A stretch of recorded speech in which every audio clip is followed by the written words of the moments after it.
the alarm goes off, the sun is rising over the horizon, and many of us go through our daily routines. Some of us grab a cup of coffee. Not me. So some of us grab a cup of coffee. Some jump in the shower while others are eating their very first meal of the day. One thing stands in common within that first 15 or 20 minutes of each and every day. One thing that combines all nationalities, all races, all genders, no matter what your age is this. Wondering what this day is going to hold. What is this day going to be filled with? Something that seems so small, something that seems so important. But each morning someone wakes up to try to figure out how to be fulfilled in this day. How to fulfill their life as they go out through their existence. Many seek after all kinds of things. Some seek for happiness, and some seek for power, and some reputation. People are trying to buy into what they believe in. Many are trying to buy their way up the corporate ladder because they feel that that will fulfill what they're looking for. Some try to buy their happiness by buying anything and everything materialistically that they can buy. They think the next new car will make them feel better. Or they'll think the next this will make them feel better. But in reality, they're still just trying to find something to fulfill the emptiness that is inside of them. Something that will make them happy, that will keep them happy for more than just the moment. Some try to buy their happiness, buy anything that they can find. Some will buy into politics and places of great power to feel important and to be fulfilled.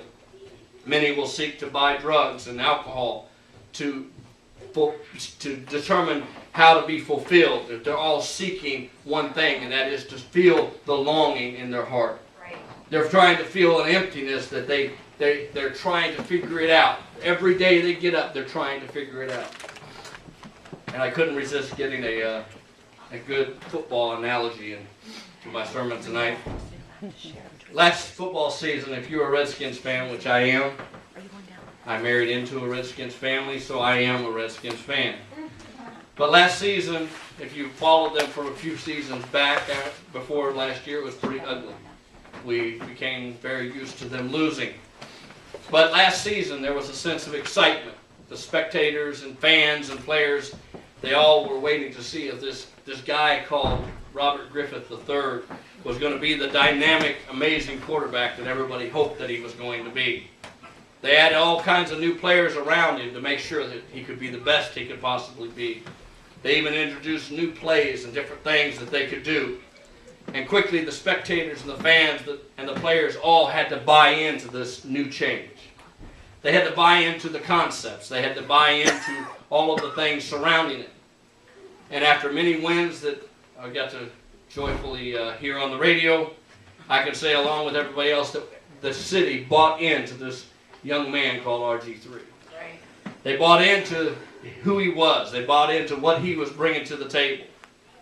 But it was all an emotional buy-in. And it caused excitement. It caused all kinds of... The city was crazy about this guy named RG3. But you see, tonight, it's all simple things that people are looking for. Just that momentary happiness. That football game isn't going to change my life. No.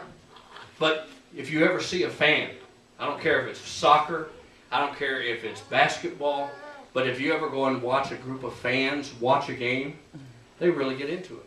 Yeah. But when they walk out and they go home, the next morning, that feeling's gone. That emotional high that they felt at that moment watching that team, it's a momentary thing, and it's gone. It's temporary. Right. Yeah. See, people of today are buying into all kinds of wrong things. They're buying into the things of this world. They're buying into that momentary happiness that they can have. We have the joy of understanding that we have happiness, we have joy, we have peace because He lives within us. Right.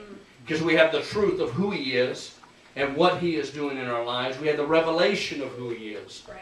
So it's not a temporary fix for an emotional high. Right. It's a long-term solution to a long-term problem, and that is our flesh. Amen. But because He has come in and we know who He is and we recognize our need of Him, we have Him with us every day.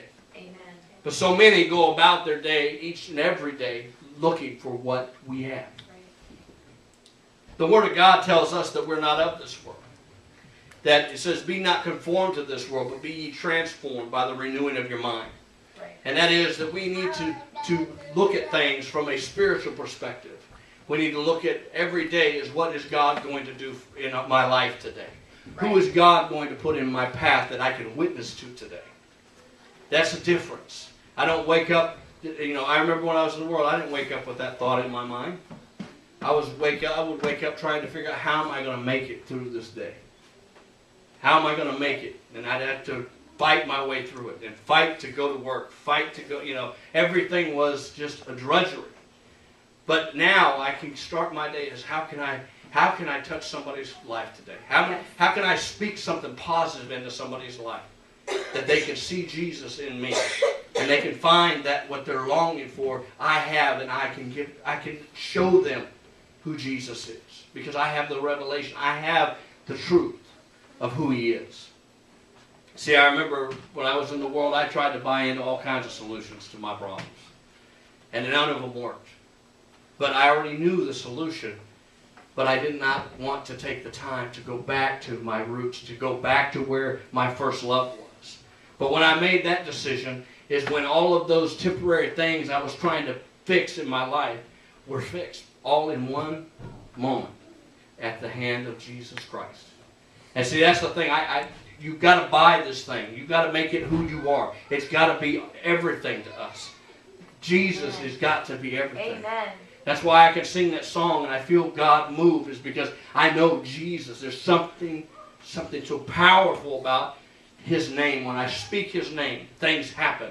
Things move. Things change when I speak His name. When I invoke Jesus into my situation, things happen.